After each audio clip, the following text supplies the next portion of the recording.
میں دفتر سے گھر واپس آیا تو اپنی گلی میں لگے ہوئے ہجوم کو دیکھ کر حیران رہ گیا۔ یہ ہجوم صوبیہ کے گھر کے باہر لگا ہوا تھا۔ میں نے دل میں استغفار پڑھی اور ناگواری محسوس کی، کیونکہ صوبیہ کے گھر کے باہر تو اکثر ہی مردوں کا ہجوم لگا رہتا تھا۔ ان مردوں کو اس طرح کھڑا دیکھ کر میرے دل میں غصہ آ گیا اور میں اپنے گھر کی طرف بڑھ گیا۔ گھر کے اندر داخل ہوتے ہی اپنی بیگم سے کہا، آج پھر صوبیہ کے گھر کے باہر اتنا ہجوم لگا ہوا ہے، نہ جانے محلے والے اسے کیوں نہیں نکالتے؟ میرے خیال سے مجھے ایک بار پھر سے بات کرنی چاہیے تاکہ ہم سب مل کر صوبیہ سے بات کریں، یا تو وہ دھندا بند کرے یا پھر وہ اس گھر سے چلی جائے۔ میں نے جب اپنی بیوی سے کہا تو وہ کہنے لگی، ارے اب آپ کو بات کرنے کی کوئی ضرورت نہیں ہے، کیونکہ اس کا انتقال ہو گیا ہے اور اسی وجہ سے اس کے جنازے میں شرکت کے لیے لوگ اکٹھے ہوئے ہیں۔ وضو کر لیں اور جنازے میں شامل ہونے کے لیے چلے جائیں۔ محلے داری ہے، برا لگتا ہے۔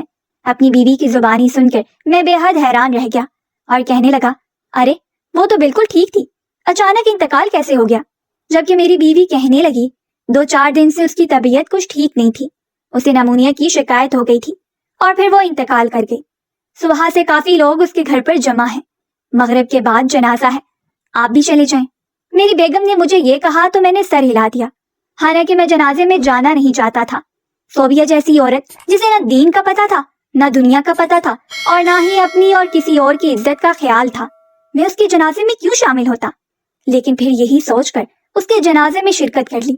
چونکہ مغرب کی اذان ہو چکی تھی تو میں اپنے علاقے کے قبرستان کی طرف بڑھ گیا تھا، جنازہ وہیں پر ہونا تھا۔ نماز جنازہ ادا کرنے کے بعد ہم سب قبرستان کی طرف بڑھ گئے۔ یوں تو میرا ارادہ قبرستان کے اندر جانے کا نہیں تھا، لیکن پھر محلے داروں کی وجہ سے میں بھی وہاں چلا گیا جہاں پر صوبیہ کے لیے قبر کھودی گئی تھی۔ جیسے ہی ہم میت کو لے کر قبر تک پہنچے تو بہت دل فریب خوشبو نے ہمارا استقبال کیا۔ یوں لگ رہا تھا کہ جیسے یہ خوشبو کہیں غیب سے آ رہی ہے، حالانکہ اس قبرستان میں نہ تو کوئی پھول تھا اور نہ ہی کسی نے خوشبو لگا رکھی تھی۔ ایک دم اس خوشبو کا آنا مجھے بہت محسوس ہو رہا تھا۔ تبھی میں نے ایک ہمسائے سے کہا، امجد صاحب یہ کتنی پیاری خوشبو آ رہی ہے، آخر یہ کہاں سے آ رہی ہے؟ امجد صاحب بھی حیرانی سے کہنے لگے، مجھے خود بھی محسوس ہو رہی ہے، لیکن میں نہیں جانتا کہاں سے آ رہی ہے، آج تک ایسی خوشبو کبھی محسوس نہیں کی۔ امجد صاحب نے جب کہا تو میں نے بھی سر ہلا دیا۔ تبھی صوبیہ کی تدفین کا عمل ہونے لگا اور اسی لحد میں اتارتے وقت وہ خوشبو اور تیز ہو گئی، اور یہ بات ہمارے لیے حیرت کا باعث بن گئی کہ وہ خوشبو صوبیہ کی قبر سے آ رہی تھی۔ وہ اتنی انوکھی اور دل فریب خوشبو تھی کہ بے اختیار ہم گہرے سانس بھر کر رہ گئے، اور وہاں پر موجود جتنے بھی لوگ تھے وہ سب حیرانی کے ساتھ اس خوشبو کو محسوس کر رہے تھے۔ وہاں پر موجود لوگ کہنے لگے، ارے کتنی پیاری خوشبو ہے یہ۔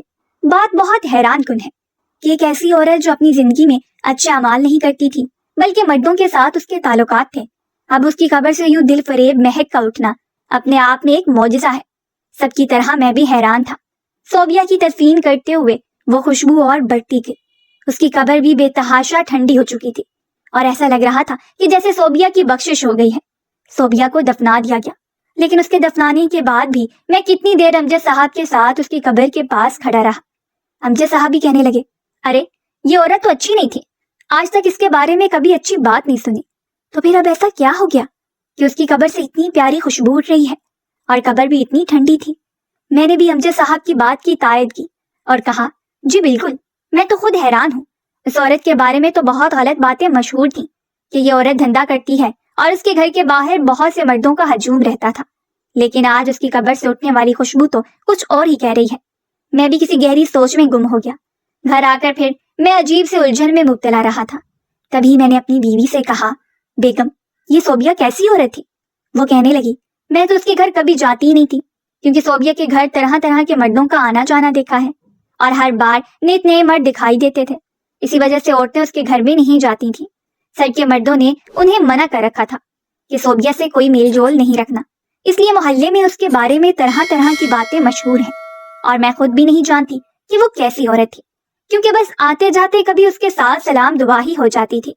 لیکن ایک بات تھی کہ وہ بہت خوبصورت تھی، شاید اسی وجہ سے مرد اس پہ عاشق تھے۔ لیکن آپ کیوں پوچھ رہے ہیں؟ بیگم نے مجھے تفصیل بتاتے ہوئے جب سوال کیا تو میں اسے صوبیہ کی قبر کے بارے میں بتانے لگا، جسے سن کر وہ بھی حیرت زدہ رہ گئی اور کہنے لگی، ایسا کیسے ہو سکتا ہے؟ صوبیہ تو بہت گنہگار تھی۔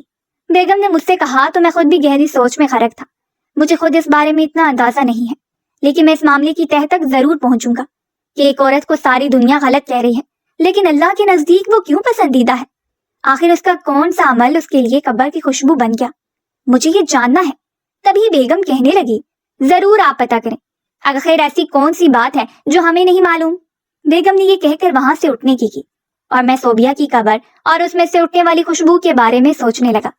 صوبیہ کو ہمارے محلے میں آ کر آباد ہوئے ابھی چند مہینے ہی ہوئے تھے۔ شروع میں سب نے اس کے ساتھ تعلقات رکھنا چاہے۔ صوبیہ بیوہ تھی، اس کے 3 بچے تھے۔ شروع میں محلے والوں نے اس کا بہت خیال کیا۔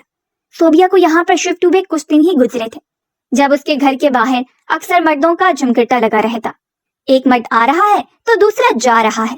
لوگوں میں دبے دبے الفاظ میں یہ باتیں ہونے لگی کہ صوبیہ ایک اچھی عورت نہیں ہے، وہ دھندا کرتی ہے، تبھی اس کے گھر مردوں کا آنا جانا لگا رہتا ہے۔ لوگ جو پہلے اس کے ساتھ تعلقات رکھنا چاہتے تھے اب پیچھے ہٹتے جا رہے تھے۔ خود میں نے بھی اپنی بیوی کو سختی سے منع کر دیا کہ خبردار جو تم نے ایسی عورت کے ساتھ کوئی تعلق رکھا۔ محلے میں سے کوئی بھی اس کی طرف نہیں آتا جاتا تھا۔ محلے میں صوبیہ کے بارے میں بہت ساری باتیں ہوتی اور ان باتوں کا مطلب یہی تھا کہ صوبیہ اچھی عورت نہیں ہے۔ شروع میں تو سب برداشت کرتے رہے، لیکن پھر صوبیہ کے ساتھ جا کر بات کرنے کا سوچا، لیکن اس کے ساتھ بات کرنے کا بھی کوئی فائدہ نہیں ہوا۔ اس نے یہی کہا کہ میں کوئی ایسا غلط کام نہیں کرتی جس کی بدولت مجھے شرمندہ ہونا پڑے۔ آپ لوگوں کو میری پریشانی لینے کی کوئی ضرورت نہیں ہے، میں اپنے اعمال کی خود جواب دہ ہوں۔ صوبیہ کی طرف سے یہ جواب سن کر محلے والے اپنا منہ لے کر رہ گئے۔ دوبارہ کسی نے اس سے بات نہیں کی، لیکن صوبیہ کے طور طریقے پھر بھی نہیں بدلے، اور پھر ہم نے مالک مکان سے بات کرنے کا سوچا جس نے صوبیہ جیسی عورت کو مکان کرائے پر دیا ہوا تھا۔ محلے کے چند معزز مرد حضرات نے اس کے ساتھ بات کی اور اسے کہا کہ آپ یہ مکان خالی کروا لیں کیونکہ یہاں پر اچھی سرگرمیاں نہیں ہوتی ہیں اور اس طرح ہمارے بچوں پر برا اثر پڑے گا۔ مالک مکان کہنے لگا، دراصل وہ بیوہ عورت ہے اور اس کے ساتھ بچے ہیں، میں نے اسے طرز کی وجہ سے انہیں کم کرائے پر مکان دے دیا تھا۔ میرا اس کے ساتھ 1 سال کا کانٹریکٹ ہے اور میں 1 سال سے پہلے اس سے مکان خالی نہیں کروا سکتا، اس لیے میں معذرت خواہ ہوں۔ باقی جہاں اس کے ذاتی اعمال کی بات ہے تو یہ اس کا فعل ہے، ہمیں اس میں نہیں پڑنا چاہیے۔ میرے خیال سے ہمیں اپنی فکر کرنی چاہیے۔ مالک مکان نے بھی جب وہی بات کی تو سب اپنا سا منہ لے کر رہ گئے تھے۔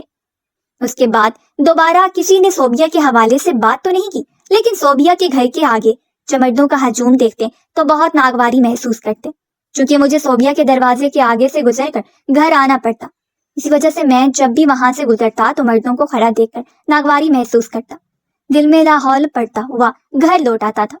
اور آج جب میں گھر واپس آیا تو میں یہی سمجھا کہ معمول کے مطابق مرد وہاں پر جمع ہے، لیکن جب پتہ چلا کہ صوبیہ کا انتقال ہو گیا ہے تو ایک لمحے کے لیے دل میں افسوس بھی ہوا۔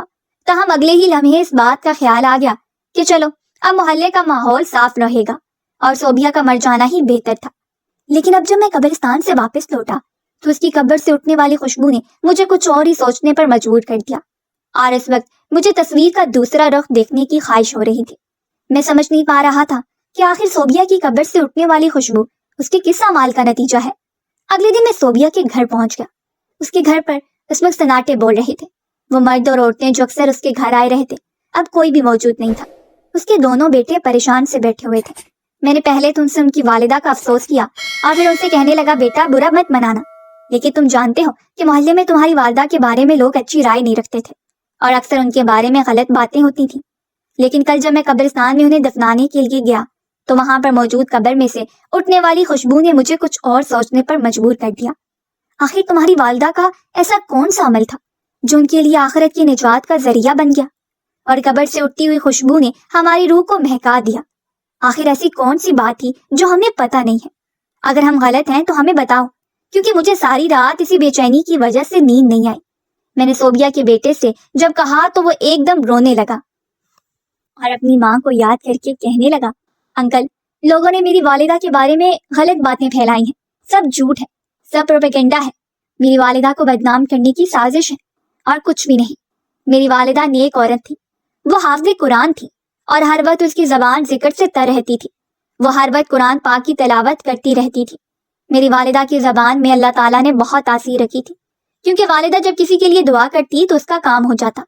لوگ والدہ کو عزت و احترام دینے لگے۔ والدہ کے پاس ایسے مرد اور عورتیں آتے رہتے اور ان سے دعا کرواتے، اور والدہ جب ان کے لیے دعا کرتی تو ان کے کام ہو جاتے، جس کی بدولت وہ والدہ کو احتراماً کچھ رقم دے جاتے۔ والدہ اس رقم سے اپنے گھر کا خرچ چلا رہی تھی۔ میری والدہ بہت نیک عورت تھی. انہوں نے اپنے شوہر کے مرنے کے بعد کسی مرد کی طرف آنکھ اٹھا کر بھی نہیں دیکھا. عدت مکمل ہونے کے بعد انہوں نے وہ گھر صرف اس وجہ سے تبدیل کر لیا تھا کیونکہ اس گھر کا کرایہ بہت زیادہ تھا. والدہ جانتی تھی کہ انہیں لوگ اچھا نہیں سمجھتے, ان کے بارے میں باتیں بناتے ہیں, لیکن کبھی بھی انہوں نے لوگوں کی پرواہ نہیں کی اور نہ ہی ان کی باتوں کو کسی خاطر میں لائیں. وہ ہمیشہ اپنے انداز میں زندگی گزارنے کی قائل تھی. ہمیں بھی لوگوں کی باتیں سن کر غصہ آتا تھا کیونکہ جب ہم محلے میں نکلتے تو لوگ طرح طرح کی باتیں کرتے اور ہمیں دیکھ کر تو زیادہ ہی شروع ہو جاتے تھے. لیکن والدہ ہمیشہ ہمیں صبر سے رہنے کی تلقین کرتی تھی اور یہی کہتی کہ ایک دن ان لوگوں کے سامنے خود بخود حقیقت آ جائے گی. ہم خاموش ہو جاتے. والدہ کا صبر تھا اور ان کے سینے میں محفوظ قرآن پاک کی حرمت تھی, جس کی وجہ سے والدہ آج اس اونچے مقام پر پہنچ گئی ہیں. میری آپ سے صرف یہی درخواست ہے کہ محلے کے لوگوں کو ایک بار بتا دیں کہ میری والدہ ویسی نہیں تھی جیسی وہ لوگ سمجھتے تھے. میری والدہ تو بہت نیک اور عبادت گزار خاتون تھی اور ان کے پاس جو مرد اور عورتیں آتی تھیں وہ ہمیشہ دعا کروانے کے لیے آتے تھے. والدہ کا کسی مرد کے ساتھ کوئی تعلق نہیں تھا. میرے باپ کے علاوہ انہوں نے آج تک کسی مرد کو اپنے قریب نہیں آنے دیا اور نہ ہی کسی کے ساتھ مراسم رکھے. حالانکہ میرے والد کے انتقال کو اتنے مہینے ہو گئے ہیں, لیکن آج تک کسی خیر مرد نے میری والدہ کا چہرہ نہیں دیکھا. والدہ ہمیشہ پردے میں رہتی تھیں. میری یہی درخواست ہے کہ محلے والوں کو میری والدہ کی حقیقت بتا دیں. اس لڑکے نے روتے ہوئے اپنی بات مکمل کی اور میں تو جہاں پر بیٹھا تھا وہیں بیٹھا رہ گیا. میں بہت شرمندہ ہو گیا اور مجھے سمجھ نہیں آ رہی تھی کہ آخر اب میں کہاں پر منہ چھپاؤں. مجھے یقین نہیں آ رہا تھا کہ ہم صوبیہ کے بارے میں اتنا غلط سوچتے رہے. ہم اتنے گھٹیا ہو گئے تھے کہ اس کے بارے میں بے بنیاد باتیں پھیلاتے رہے, اور آج جب آئینے میں اپنا چہرہ دیکھا تو اب خود سے ہی نظریں چرانی پڑ رہی تھیں. میں تو اس روتے ہوئے بچے کو تسلی بھی نہیں دے سکا اور شرمندہ سے انداز میں گھر واپس آ گیا. آج میرے قدم من بھر کے ہو رہے تھے اور مجھے اس بات پر یقین نہیں آ رہا تھا کہ میں اتنا غلط تھا کہ ایک عورت کے بارے میں اتنے زیادہ غلط گمان پال رکھے تھے. میرے قدم خود بخود قبرستان کی طرف اٹھ رہے تھے جہاں پر صوبیہ کی قبر تھی, کیونکہ میں اس طرح ان حالات میں گھر نہیں جا سکتا تھا. میں سب سے پہلے صوبیہ سے معافی مانگنا چاہتا تھا کیونکہ ان لوگوں میں بھی شامل تھا جو صوبیہ کے بارے میں غلط باتیں پھیلا رہے تھے اور اسے غلط سمجھتے تھے. اس لیے میں اس سے معافی مانگ کر اپنے دل کا بوجھ ہلکا کرنا چاہتا تھا. میں سیدھا اس کی قبر پر پہنچا تو آج بھی قبر سے اسی طرح مہک اٹھ رہی تھی جیسے کل محسوس ہو رہی تھی. میں نے بے ساختہ گہرا سانس بھر کر اس خوشبو کو اپنے اندر اتارا اور مجھے یوں لگا کہ جیسے میرا سینہ ایمان کی روشنی سے منور ہو گیا ہو. اور تبھی میں نے صوبیہ کے قدموں میں بیٹھتے ہوئے اس سے رو رو کر معافی مانگی اور کہا, صوبیہ, خدا کا واسطہ ہے مجھے معاف کر دینا. اللہ سے میرے لیے سفارش کر دینا اور اسے بتا دینا کہ بے شک تمہارے مرنے کے بعد ہی صحیح مجھے حقیقت پتہ چل گئی تھی. میں نے تمہارے بارے میں جو بھی سوچا اور جتنا بھی غلط خیال کیا, اللہ مجھے اس کے لیے معاف کرے. تم بھی مجھے اس کے لیے معاف کرنا. کافی دیر صوبیہ سے معافی مانگنے کے بعد میرے دل کا بوجھ کافی ہلکا ہو گیا اور جب میں وہاں سے نکلا تو میرے اندر ایک نئے ایمان کی روشنی جگمگا رہی تھی. صوبیہ کے مرنے کے بعد مجھے اس حقیقت کا ادراک تو ہو گیا تھا کہ کبھی بھی کسی کے بارے میں غلط گمان نہیں رکھنا چاہیے. ہمیشہ معاملے کی خود تحقیق کرنی چاہیے. سنی سنائی باتوں پر یقین کر کے کسی کے کردار کو ٹھیس پہنچانا اور اسے غلط سمجھنا غلط بات ہے. مجھ سے بھی یہی غلطی ہوئی تھی. میں نے بھی صوبیہ کے بارے میں سنی سنائی باتوں پر یقین کیا اور کبھی معاملے کا دوسرا پہلو نہیں دیکھا. کبھی یہ جاننے کی کوشش ہی نہیں کی کہ آخر وہ عورت ایسا کیا کرتی ہے جس کی وجہ سے اس کے گھر پر مرد اور عورتوں کا ہجوم لگا رہتا تھا. لیکن اب حقیقت جان کر میں اپنے آپ میں جیسے شرمندہ ہو کر رہ گیا. چند دن میرے اس شرمندگی کے عالم میں گزر گئے تھے اور پھر میں نے سوچ لیا تھا کہ مجھے کیا کرنا ہے. میں نے صوبیہ کے دونوں بیٹوں اور بیٹی کی کفالت کا ذمہ اپنے سر لے لیا تھا. ان کے سکول کی فیس اور دیگر اخراجات کی ذمہ داری اٹھا لی تھی کیونکہ شاید میں اس طرح ہی اپنے کیے گئے گناہوں کا کفارہ ادا کر سکتا تھا اور ان لفظوں کا مداوع کر سکتا جو میں نے صوبیہ کے بارے میں کہے تھے. کیونکہ مجھے تہہ دل سے اس بات پر شرمندگی تھی کہ میں ایک بیوہ عورت کے بارے میں اتنا غلط سوچتا رہا اور اتنا غلط گمان کرتا رہا. شاید اگر میں پہلے اس حقیقت کے بارے میں معلوم کر لیتا تو اپنے ساتھ ساتھ محلے والوں کا ذہن بھی صوبیہ کی طرف سے صاف کر دیتا اور ہم سب مل کر صوبیہ اور اس کے بچوں کی کفالت کا ذمہ آسانی کے ساتھ اٹھا لیتے. لیکن شاید قدرت نے یہ سب کچھ اسی انداز میں سوچ رکھا تھا, اسی لیے اس کو دفناتے وقت یہ ساری صورتیں حال اور حقیقت کھل کر سامنے آ گئی. صوبیہ والے واقعے سے مجھے ایک سبق تو بہت اچھی طرح سے مل گیا تھا کہ خود کو کبھی بھی عظیم اور برتر نہیں سمجھنا چاہیے اور نہ ہی کسی کو حقیر اور غلط سمجھنا چاہیے. حالات جیسے بھی ہوں, واقعات جیسے بھی سامنے آتے ہوں, لیکن جب تک آپ اپنی آنکھوں سے نہ دیکھیں بلکہ بعض اوقات تو آنکھوں دیکھی بھی جھوٹے ثابت ہو جاتی ہیں۔ جب تک آپ کو پوری طرح حقیقت کا علم نہ ہو تب تک دوسروں کو غلط نہ سمجھے۔ اور اگر صوبیہ کے معاملے میں مجھ سے کوتاہی ہوئی تھی تو میں اس کا گنہگار تھا، اس لیے اس سے معافی مانگ کر میں نے اپنی غلطی کا اعتراف کر لیا تھا، اور مجھے پوری امید تھی کہ میرا اللہ مجھے اس کے لیے معاف فرمائے گا۔